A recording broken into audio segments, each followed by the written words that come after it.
Cowboys run into a buzzsaw against the Broncos at AT&T Stadium. Let's talk about it. Welcome back.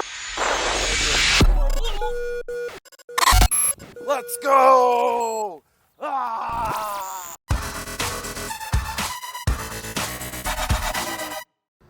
5 days ago. I will say, after riding a little bit on the emotional high, the victory of Cooper Rush last week, I do see this as a potential trap game if we don't take it seriously. Hey everybody, welcome back to an Ed and Eddie Silver and Blue, and I kind of felt this week was going to come eventually. Might have been the Patriots, I honestly thought it could have been the Vikings, but of course, against Denver of all teams, which we've played notoriously weird over the past few years. We have. This was kind of that trap game, you know what I mean? Just the guys coming off that emotional high, we were kind of just let down a bit. Been watching football for so long, and that's one of the oldest rules in the game, man. Anytime a team has a big emotional win, look for a letdown the next week. About 75% of the time it happens, even to the good teams, and that's what happened to the Cowboys. And, give them their due. It wasn't just something led on our own accord. It's not like the Cowboys just played terribly in itself. Broncos came to play, and they punched us in the mouth. Repeatedly. And worse than that, too, is when we were predicting this last week, everything they did to us, with Teddy being efficient, running all over them, I thought that's what we were going to do. Yeah. It's like they stole the game plan we had and just used it against us, and we were baffled. That was as ugly as it gets. It's just one game, and some people might argue that, the Cowboys needed that. I think a lot of the fans needed that, myself included, because even though he called it as a potential trap game, I was adamant that, oh, no, not this team, man. These guys are different. We're going to be good to go, man. We're going to be focused and ready, and I couldn't have been more wrong. And don't worry, the sky is not falling. I mean, at the same time, Buffalo lost last week against Jacksonville as well. 6 points? Yeah, there are a bunch of other letdowns as well. Yeah. And, we'll be okay, but let's get into the good, bad, and ugly. Hold on, real quick. Old guy story time. 92, Cowboys finally got good again after that debacle 10 years prior in Candlestick, the catch. They're riding high. 3 weeks into the season, they're 2-0. They're looking really good. I'm all excited. I'm bragging to all my friends constantly. 25 years old at the time. They go into Philly on Monday night and 3 and out on the first possession with the third down play being a pick. Aikman was just brutalized all night. 31-7 they lost. Well, that didn't stop them from being really good. All right, so this game does not mean that the season's over or that the team sucks or Dak shouldn't have got paid and McCarthy's an idiot. Back off the cliff if you're in that group, because it's just not the way it is. Yeah. And in the end of the day, we did lose to a winning team. That happens. That's true. That's true. So going into it, the good, bad, and ugly here. Yeah, we let's gotta start talk about it, man. I mean, Micah Parsons is such a beast. Oh my goodness. The one shining thing we had this week. Hey, I mean, what was it? 3 tackles for a loss, 2.5 sacks, another 10 tackle type game. Just guy was flying everywhere. And he's definitely at least pushing that idea of defensive rookie of the year, but even Pro Bowler. I mean, It's hard to make that argument against it. Guy's just a legit stud. Nothing but good things to say about him. Absolutely. Another good, I put Zeke in the good column. He wasn't great or anything, but he showed up. Yeah. He showed up and had the effort that most of the team just didn't have. Yeah, and, Zeke, he came to bring it, and like I said, even if it was a fruitless effort after a while, just due to the Denver Broncos stomping on us, I don't blame him either for those 4th and short plays. Both of them just got blown the up. Had that first one gone different, the whole game might have gone different. I mean, that's kind of stuff that keeps me up at night. They make that very first 4th and 1. Does that change everything if they drive down for a TD at that point? I think it would, but, Another guy, give him his due, is our guy, Malik Turner. Yeah. Admittedly, came in a little bit of garbage time, but hey, he did a lot better than a lot of our other big-time paid stars. It was very frustrating, and it was nice to see the young guy come to play, even if it meant just a few last-ditch effort touchdowns. They were garbage time. Did you have a problem with the coach's decision of leaving Dak in the game in garbage time?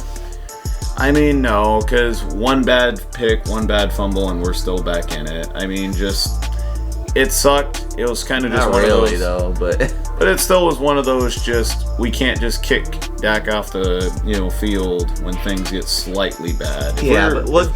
I'm just talking about from an injury perspective. You don't want him to get hurt. I mean, if we were down another touchdown, I would have been fine with it. But I still thought it was good to let him at least ride it out and fight. But yeah, I wouldn't have had a problem if he had benched him. Not because of his performance, although his performance deserved it, and we'll get to that. Wow. Just for the injury aspect of it. Yeah. So let's go with the bad, however. The bad.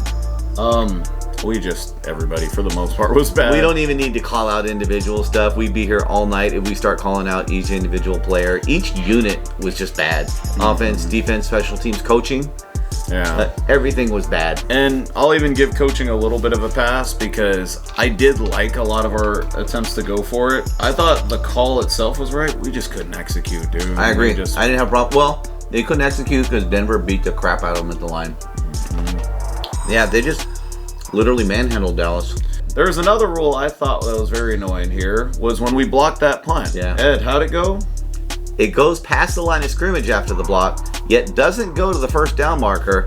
Apparently, if a Cowboy touches it, it's a live ball and they can get a first down if they recover. Which doesn't make sense because if it's 4th and 8, we block it, it goes 2 yards beyond the line of scrimmage. They're still 6 yards short. So wouldn't that just mean... Who made up that rule? I mean, that makes no sense to me in the spirit of the game. It's the rule, but it just seems like one of those weird, doesn't make sense for the game. Because, I mean, you're still short the first down. It's that was bizarre. Yeah, but again, you know what? That was a perfect indicator of how the day went. That's an absolute cluster from the beginning to the end in every aspect. Never even heard of it. Doesn't even really seem to make sense, honestly. I've been watching since the 70s and never heard of it. Yeah, it's kind of like when our center 2 years ago got called for messing with the snap. We used to do that in high school. Who knows? God. So going down to the ugly. Yeah. What do you got? I'm going to start with the defense. I mean, there's plenty of other stuff to pick on, but man, the defense they made Teddy Bridgewater, a journeyman and backup his whole career, look like freaking Tom Brady out there. Peyton Manning. The guy was dropping dimes. I mean, just perfectly on target. So comfortable in the pocket. It was ugly. Not to mention, they made other guys who I didn't even have on my radar look like Pro Bowlers. Like, hey, they lost Noah Fant. We should have the edge with that. Oh, just kidding. They have Tim Patrick, who apparently is an all-world god and mosses over our best secondary. But Melvin Gordon wasn't fully on. Yeah, and then Javonte Williams shows up and just starts running through our whole defense. It just... Oh, my goodness. Dude, defense kind of wet the bed here. Yeah.